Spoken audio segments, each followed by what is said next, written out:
And I want to ask a question as well. Why would you need 8 revisions of one dictionary of law? For what possible reason? Why would the words change? But why would they change? A word means something and it never changes. So if it's being changed for a reason.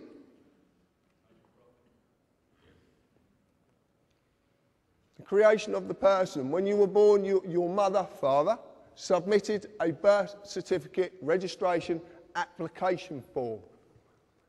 In the formulation of any limited company corporation, there is always a certificate of registration to create its legal personality. Your fictional person, known by Mr., Mrs. or blah, blah, blah, you can see it up there, is created by the same means. So this is interesting as well. People like, I couldn't believe this when I actually found out, and this comes from Rob Bernard. Do we know who Rob Bernard is? Really? Yeah, good. I'm glad. Right. When you submit, you are bending to another's will. Okay?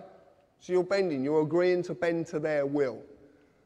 When you register, you are handing over title ownership of whatever you're registering to whoever you are registering it to. You actually physically hand this over. And in doing this, you acknowledge the transferring of that authority.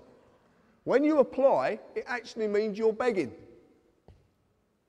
And when you beg, it's assumed you know what you're begging for and you know what you're going to give up. That's what this means. Most of the time, you actually volunteer an application. You actually volunteer. You're not made to do it. Did I make you get a credit card? But you submit an application. Everything in this, the whole world is created. It runs on submitting applications for this, submitting applications for that.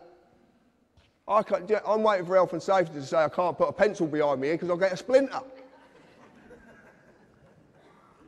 But it's going to come, and you know it's coming.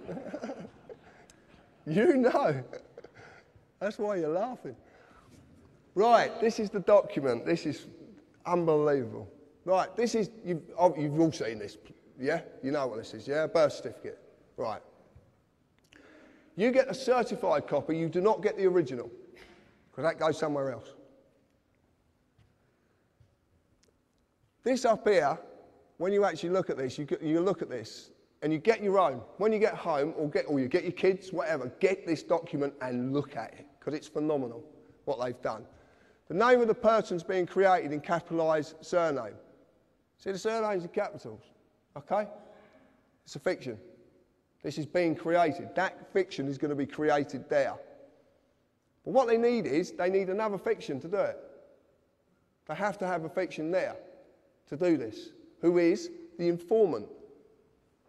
You actually inform on your own children. Do you know that? You inform on them. It's brilliant, isn't it? Eh? And your qualification is, you're one of their parents. Mad. Mad.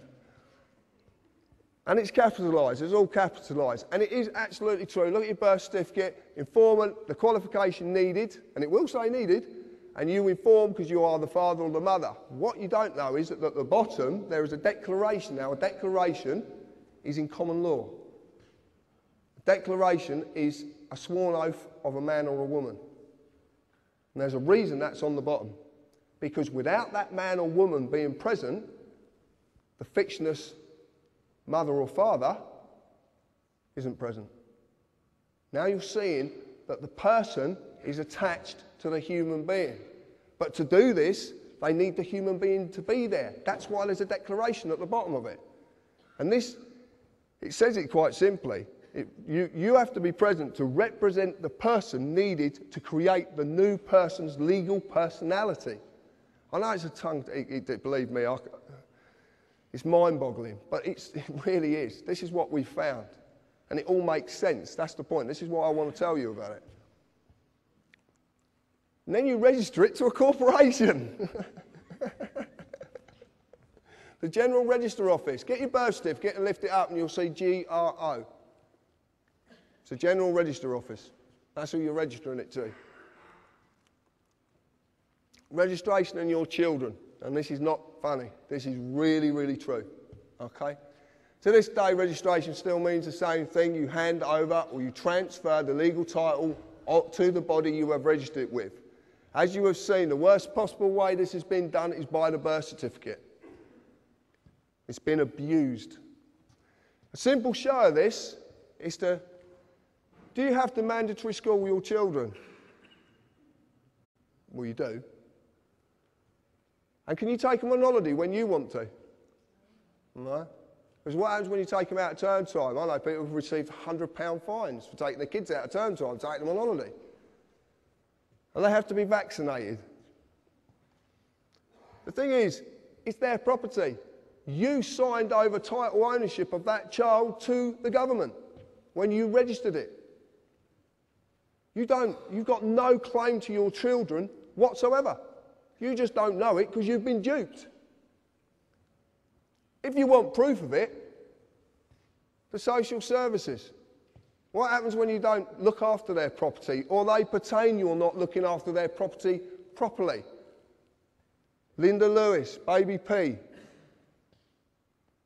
What happens? They take the child away. And not all children are taken away because the child is in danger. Do not believe that for a second. Do not believe the propaganda because it's not true. And my friend down there, Mr. Gerrish, can prove this many, many times. Well, what you'll notice is it says Social Services PLC because it is a PLC.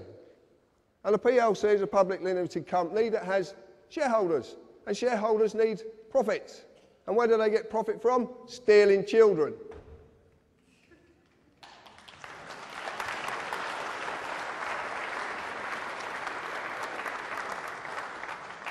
I couldn't believe this when I found it. I was stunned. Brian's been telling me this for 18 months. And I couldn't believe it because I couldn't see any facts, and I only deal with facts. I deal with black and white, right or wrong. There's no in-betweens. Something's right or it's wrong. And this is fact, and it makes sense. I want to prove it as well. Consider this. Could the government lawfully take your car and crush it if you owned it? Right. When you register your vehicle, you hand over the ownership, title ownership of that vehicle to the government. You get a V5 document, and it's the registered keeper. Look on anyone, registered keeper. If you look on the advert that's on the telly, and they crush the car in front of the couple, just come back from wherever they come back, and the car crashes up in front of them, the voice says, we have a legal right to do this. But it doesn't say, we have a lawful right to do this. Because they haven't got a lawful right to do it. They've just duped you into giving your property to them so they can crush it when you don't put bloody tax on it. Incredible, incredible. Basically, as well, when you do this, when you register it, as stated, because it is stated, you agree to abide by their rules. MOT certificate, road tax, and the fuel levy tax as well. You agree to this. This is what you agree to because it's part of the deal. And then you register it to another corporation. Please remember this. Please, please remember this in future. When you register something, anything, you give up ownership of it. Your house, your car, your children, whatever it is, you give up ownership of it. I know you shouldn't own your children, and you don't, but your children are your children. And no one has the right to take that child away from you. No one. You get a certificate of title, and it's worthless. It's not worth the paper it's written on. Fixed penalty notices. So why are there so many fixed penalty notices? You get a fine for filling your bin up too much, or putting it out on the wrong day, or sticking it in the wrong position. Speed cameras, SORN documents. Well, what are these notices in the real world? They've been issued by corporations. And the corporations are dreaming up more and more reasons for penalising you. Penalised by the way of forfeit. Something surrendered subject to surrender as punishment for a breach of contract. These are called adhesion contracts.